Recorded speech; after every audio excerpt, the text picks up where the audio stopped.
ಓಂ ಸರಸ್ವತಿ ನಮಸ್ತುಭ್ಯಂ ವರದೆ ಕಾಮರೂಪಿಣಿ ವಿದ್ಯಾರಂಭಂ ಕರಿಷ್ಯಾಮಿ ಸಿದ್ಧಿರ್ಭವತು ಮೇ ಸದಾ. ನಮಸ್ತೆ ವೀಕ್ಷಕರೇ, ಇವತ್ತು ಒಂದು ವಿಶೇಷವಾಗಿರುವಂತಹ ಕಾನ್ಸೆಪ್ಟ್ ಅಲ್ಲಿ ನಾನು ನಿಮಗೆ ಕಾರ್ಯಕ್ರಮ ನಡೆಸ್ಕೊಡ್ತಾ ಇದ್ದೀನಿ. ಮೇನ್ ಆಗಿ ಬೌದ್ಧಿಕ ಅಂದ್ರೆ ಇಂಟೆಲೆಕ್ಚುವಲ್ ಗ್ರೋತ್ ಅಂತ ಹೇಳ್ತೀವಿ. ಬೌದ್ಧಿಕ ಬೆಳವಣಿಗೆ ಇರಬಹುದು ಅಥವಾ ಒಂದು ಅರಿವಿನ ಬೆಳವಣಿಗೆ ಇರಬಹುದು. ಇದಕ್ಕೆ ಹೆಚ್ಚಾಗಿ ವಸಂತ ಪಂಚಮಿಯ ದಿನ ಮಾಡುವಂತದ್ದು. ವಸಂತ ಪಂಚಮಿ ನಿಮ್ಗೆ ಸಿಕ್ಲಿಲ್ಲ, ಯಾವುದೇ ರೀತಿಯಾದ ಪಂಚಮಿ ಅಂದ್ರೆ ಆ ತಿಂಗಳಲ್ಲಿ ಬರುವಂತಹ ಪಂಚಮಿಯೂ ಸಹ ನೀವು ಇದನ್ನ ಮಾಡಬಹುದು.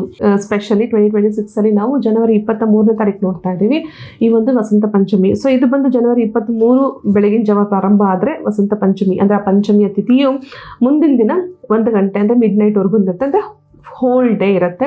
ಸೊ ಹೋಲ್ ಡೇ ಯಾವ ಸಮಸ್ಯೆಗಳಿಗೆ ಈ ಪರಿಹಾರಗಳನ್ನ ಮಾಡುವಂಥದ್ದು ನಾನು ತಿಳಿಸ್ಕೊಡ್ತೀನಿ.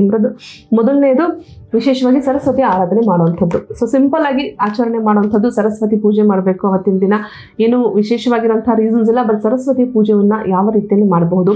ಆದಷ್ಟು ಹಳದಿ ಬಣ್ಣದ ಬಟ್ಟೆಗಳನ್ನ ಧರಿಸ್ಕೊಳ್ಳಿ. ಹಳದಿಯ ಹೂವುಗಳನ್ನ ನೀವು ಪೂಜೆ ಮಾಡೋರು ಸಹ ಧರಿಸುವಂಥದ್ದು, ಅಥವಾ ಸರಸ್ವತಿ ಅಲಂಕಾರ ಮಾಡ್ತಾ ಇರೋಂಥವ್ರಿದ್ರು ಸಹ ಹಳದಿ ಬಣ್ಣದ ಬಟ್ಟೆಯನ್ನ, ಹಳದಿ ಬಣ್ಣದ ಸೀರೆಯನ್ನ ಅಥವಾ ಹಳದಿ ಬಣ್ಣದ ವಸ್ತ್ರಗಳನ್ನ ನೀವು ದೇವರ ಅಲಂಕಾರಕ್ಕೆ ಉಪಯೋಗಿಸುವಂಥದ್ದು, ಹಳದಿ ಹೂವುಗಳನ್ನು ದೇವರ ಅಲಂಕಾರಕ್ಕೆ ಉಪಯೋಗಿಸುವಂಥದ್ದು.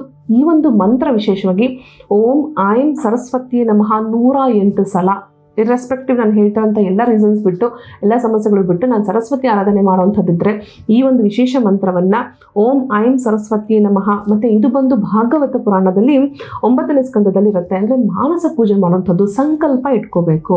ನಾವು ಯಾವುದೇ ವಿಚಾರ ಆದ್ರೂ ಕೂಡ ಎಷ್ಟೋ ಸಲ ಪೂಜೆ ಮಾಡಬೇಕು ಅಷ್ಟೇ, ಬಿಟ್ರೆ ಏನ್ ಮಾಡಬೇಕು, ಹೇಗೆ ಮಾಡಬೇಕು, ಏನ್ ಸಂಕಲ್ಪ ಇಟ್ಕೋಬೇಕು, ಯಾವ ರೀತಿ ಸಂಕಲ್ಪವನ್ನ ಮಾಡ್ಕೊಳ್ಬೇಕು, ಮಾನಸ ಪೂಜೆ ಅಂತ ಹೇಳಿ ಮನಸ್ಸಲ್ಲೇ ನಾವು ಸಂಕಲ್ಪವನ್ನ ಸ್ಮರಿಸಿ ದೇವರ ಮಂತ್ರವನ್ನ ನಾವು ಜಪ ಮಾಡಿದಾಗ ಮುಖ್ಯವಾಗಿ ಹೆಚ್ಚು ಜ್ಞಾನವಂತರಾಗ್ತೀರಾ, ಬುದ್ಧಿವಂತರಾಗ್ತೀರಾ, ಮತ್ತೆ ಹೆಚ್ಚು ಸಂಕಲ್ಪ ಶಕ್ತಿಯನ್ನು ವೃದ್ಧಿಸ್ಕೊಳ್ತೀರಾ.